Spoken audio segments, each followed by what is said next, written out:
Hi, we're the Cowboy Brothers. And this is the end of the 3-part series of The Sheep Stealer. Please stay tuned for more.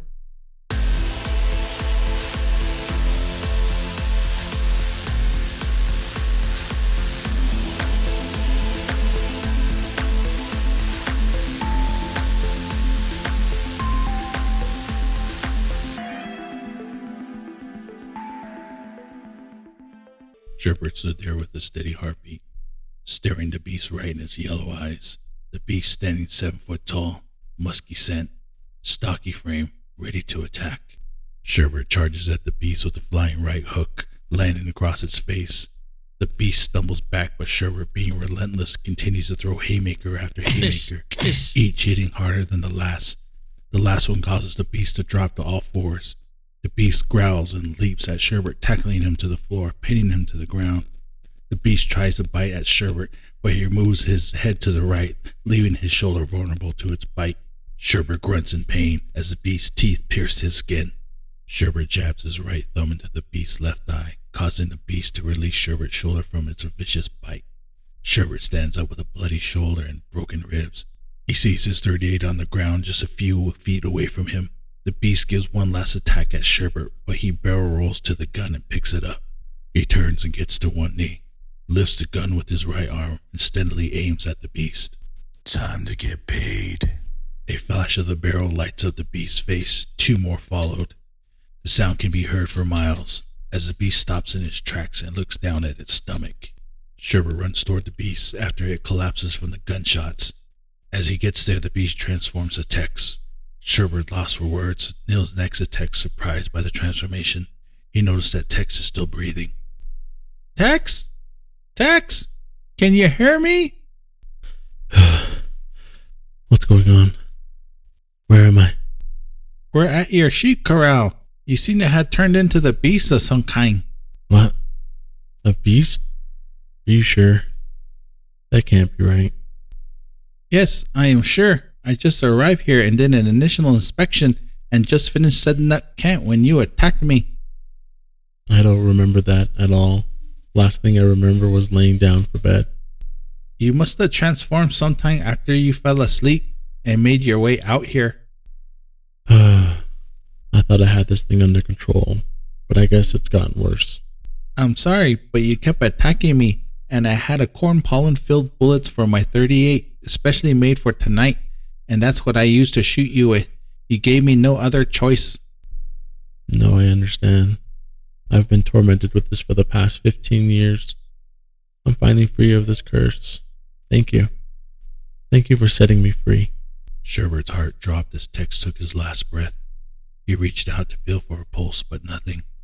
Tex lay there, eyes wide open, looking up into the sky, and Sherbert sat back, finally able to catch his breath. He finally felt the pain running through his body from the fight and the emotions. Tex was finally at peace. Sherbert walked to his truck to grab a shovel and began his tiring task of digging a grave. Just as the sun started to rise, Sherbert finished digging. He wrapped Tex in a blanket and dragged him over to the hole.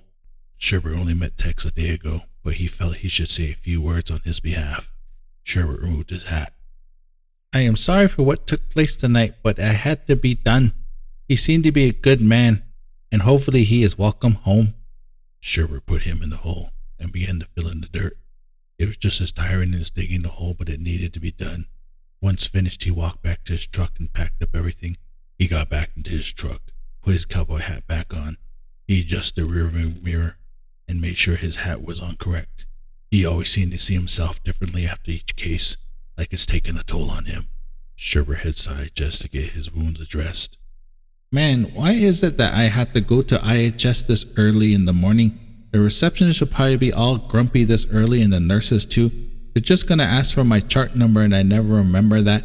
Maybe the burrito lady will be there. I could go for some Spam. Sherbert pulls up to the IHS parking lot, already filled with cars. Sherbert gets out and makes his way in. A few steps in, he already knows it's going to be a long morning.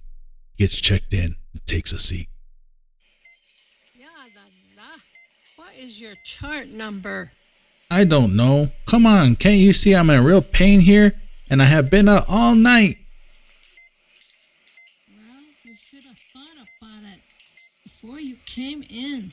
Next time, know your chart number. Okay. Dang, I knew she was going to ask me for my chart number and I told her I didn't even know it. She got all mad at me and just looked at me and gave me a glare. Plus the burrito lady isn't even here yet. Now I don't get to have any spam. 2 hours later, Sherbert hears his name being called out loud by the nurse. Sherbert! Sherbert! Sherbert makes his way to the nurse calling his name. Finally, I'm pretty sure I lost most of all my blood sitting there.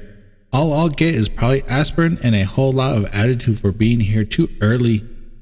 Sherbert is escorted into a small examination room where he will spend about another 30 minutes waiting for someone to come in.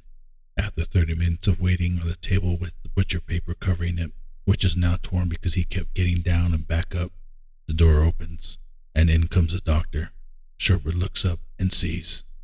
I can't believe it! Shababe? This is a work of fiction.